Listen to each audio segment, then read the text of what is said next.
We're back here on the Lynn Hayes Freeland Show. You know, we talk about traditions in the city of Pittsburgh. Well, Black Nativity is a holiday tradition. I'm not sure for how long, but I'm thinking that my next guest can answer that question. Aronde Sharif, welcome back. Thank you. Thank you for having me. Eric Smith, welcome. Yeah. All right, answer that question. How long has it been going on? Well, this will be 25 years that I've been doing Black Nativity, and the Shona Sharif African Dancer and Drummer has been doing Black Nativity.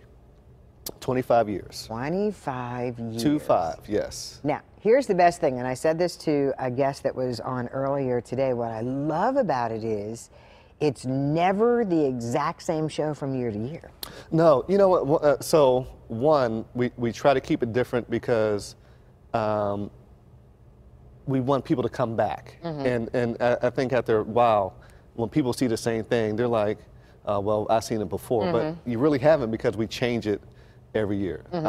We may add additional things. We add, even the cast may change, but there's always some tone that's different that brings a new experience for people. Okay. So it's a good experience, and it's a similar experience, but it's never the same experience. Okay. Now, Eric, are you from Pittsburgh originally? Yes. So, did you go see Black Nativity? I mean, I don't know exactly how old you are, but I know 25 years, you could have seen it as a child. So I've always heard about Black Nativity. First time I saw it was in 2008. Oh, okay. And I happened to that was the first year I worked on it too. So I was a little, not going to go see it, but I've heard great things about it. Okay. And so what was it, how is it that you got involved in working on it? I was asked, so I started doing lighting work in theater, and my name got out there, and I was asked to come down to do lighting and help out with stage management, and then I got hooked and just been doing it ever since. And now, do you look forward to it every year? Yes. Okay. Yes. All right. And let me say this about Eric. He's very humble, but he's one of the, in all the years I've been doing Black Nativity, we have some people that are almost staples in the show. But he's one of the people that I can trust, that I know I can trust, and we have similar visions. So it's almost easy for me to say, okay, Eric, come on.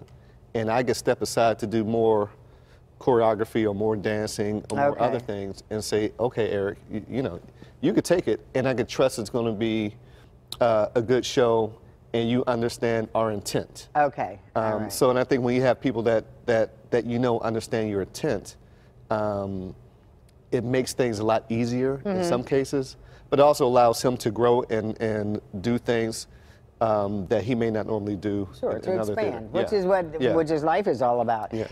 Let me go back, because I've been remiss. I mean, we're talking about Black Nativity, we're talking about 25 years. We all know what Black Nativity is and what the story is.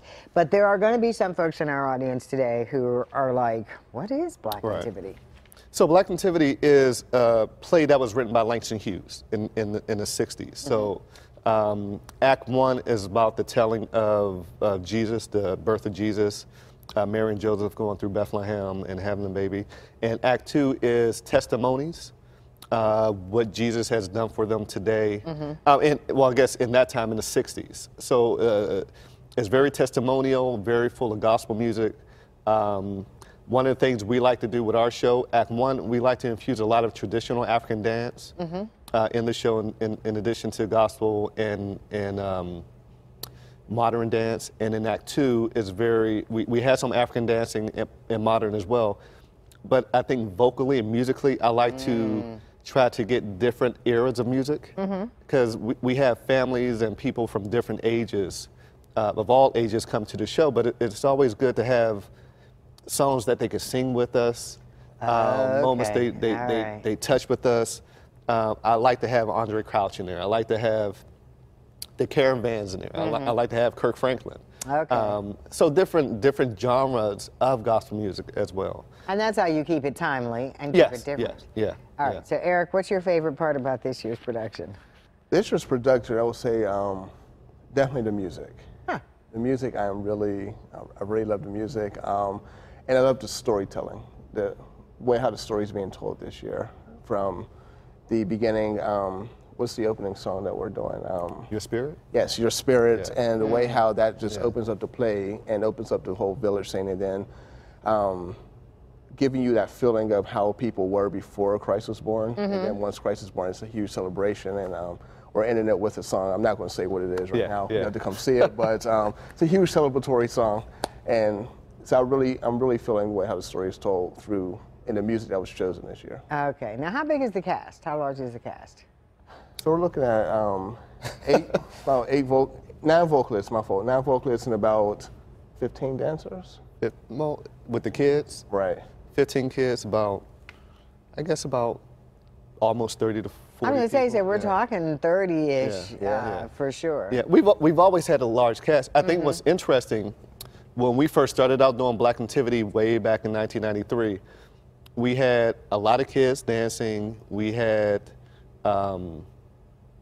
adults dancing, and we had about 4 or 5 vocalists. Okay. And we only did the first year we only did Act 1. And then the next year we did Act 2 and started expanding it. I see. Yeah. Now, do you have open auditions for this? We do. Actually, this year we didn't. Okay. Usually we do. Sometimes I just feel it's easier just to like, okay, I want you, and you, and you. Okay. But So I can't get a role next year? oh, you get a role. Okay. All right, Yeah, we just always accept people. All right, just check. We don't. I think it's interesting. There's very few people that's ever been turned away. Okay, all right. I think people have said, well, I don't know if it's a good fit for me, but there's very few people we said no. Because I think it's one of the few opportunities where you can see us on stage in a large scale. Absolutely. I think the only time I've turned children away is if their grades wasn't correct. Okay, all right. Because at the end of the day, grades have to be. Yeah, there you go. You got to come right. You got to Yes, come right. yes. Let's go over the logistics. It opens when? How long is it running? We'll open December 14th, which is a Friday, and run to December 22nd.